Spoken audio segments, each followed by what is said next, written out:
the parish priests and the main celebrant of this celebration of today, Father Joseph Kahumboru,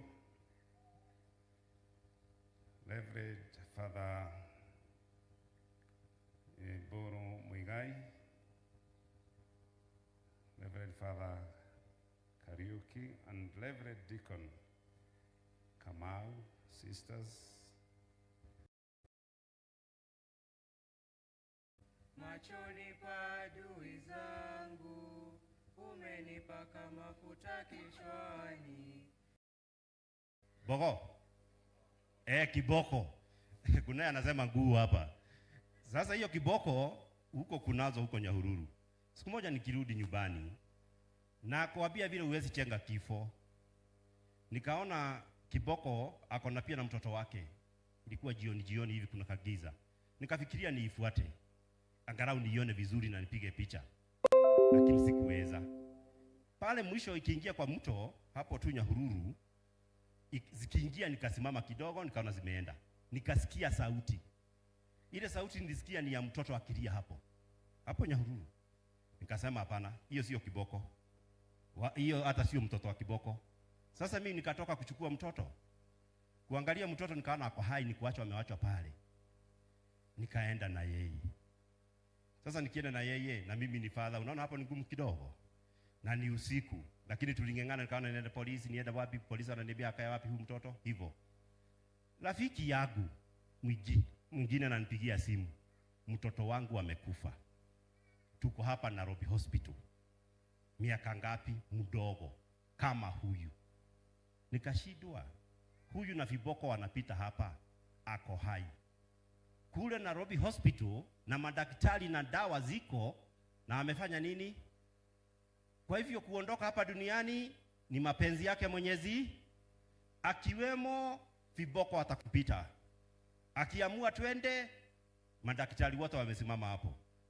Huwezi chenga kifo na njia yote. Na kama huwezi chenga kifo, tuishi vizuri. Kifo tumesikia katika somo la kwanza hapo, mwisho hakina maana.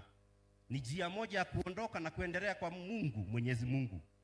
Yeye Yesu Kristu ako na uwezo, ako na nguvu juu ya maisha ya kila mtu yeyote ako hapa. Na yeyote ambaye anamuamini na anampenda na ataishi na yeye. Pia kwa nini Mungu alituleta hapa duniani? Alituumba. Alituleta hapa duniani ili kwanza tujuane na yeye, tumpende, tumtumikie, na ili mwishowe tuishi na yeye. Ni kama sieleweki. Ili mwishowe tuishi na yeye, mwishowe tuishi na yeye milele. Na kama haya yote hutayazingatia vizuri, basi maisha yako yatakuwa iko na shida kidogo.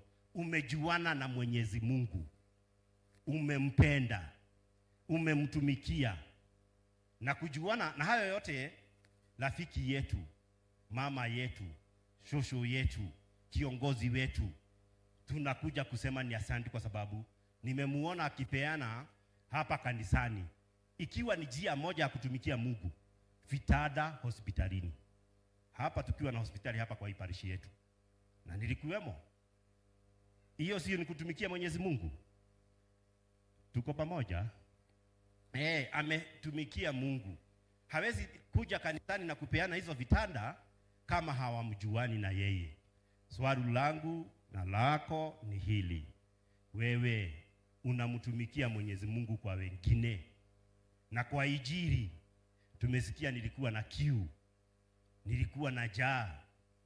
Unaona Mwenyezi Mungu kwa mwingine? Unajua unaweza ona Mwenyezi Mungu kwa vitu na mambo.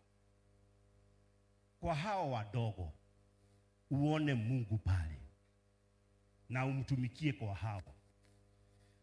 Niko na bado nikisoma, wakati huo sikuwa nilikuwa mdogo tu nikisoma huko seminari.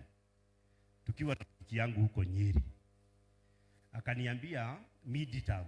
Nikamwambia tu kwetu ni Nyandarua. Nilikuwa naona Nyandarua ikiwa bali nikiwa hapo. Kwa hivyo wakati nasema kwetu Nyandarua nilikuwa naona kama tunaenda bali sana. Akaniambia kwao ni karibu na huko, hata hatukuwa sijui hatukuwa tunatumia matatu tunaenda kwao. Akamwambia si twende midterm. Tukaenda kwao midterm. Kufika kwao, wazazi wa huyu au watu wa hao shushu akina nani, wakati waliniona nikawaambia mimi nataka kuwa father, hata hawakusikia hiyo, walianza kuniita father na bado niko training. Wakaniambia umekuja utakaa nasi hapa siku 3, utakuwa na nyinyi hapa. Kaniambia sasa hapa kwetu, na ndipo nilikuta huyu seminarian tumeenda na wao kwao, mama yake hakuwa ameolewa, alipata watoto au alikuwa ameolewa akarudi nyumbani. Hiyo ni maisha tu. Kufika pale wakaniambia utarara kwa hii nyumba kubwa ya aniko ya huyu, kwa sababu wewe ni father hapa. Nikafurahi ile nyumba kubwa. Kuingia kwa ile nyumba kubwa,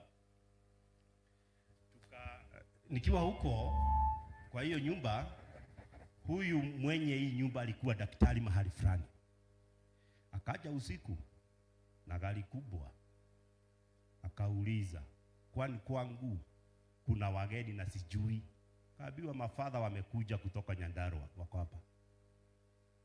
Walipewa ruhusa ya kulala kwa nyumba yangu na nani? Sasa sisi tumelala, hiyo maswali ilikuwa nje. Sasa nilikuwa naambiwa asubuhi waamuke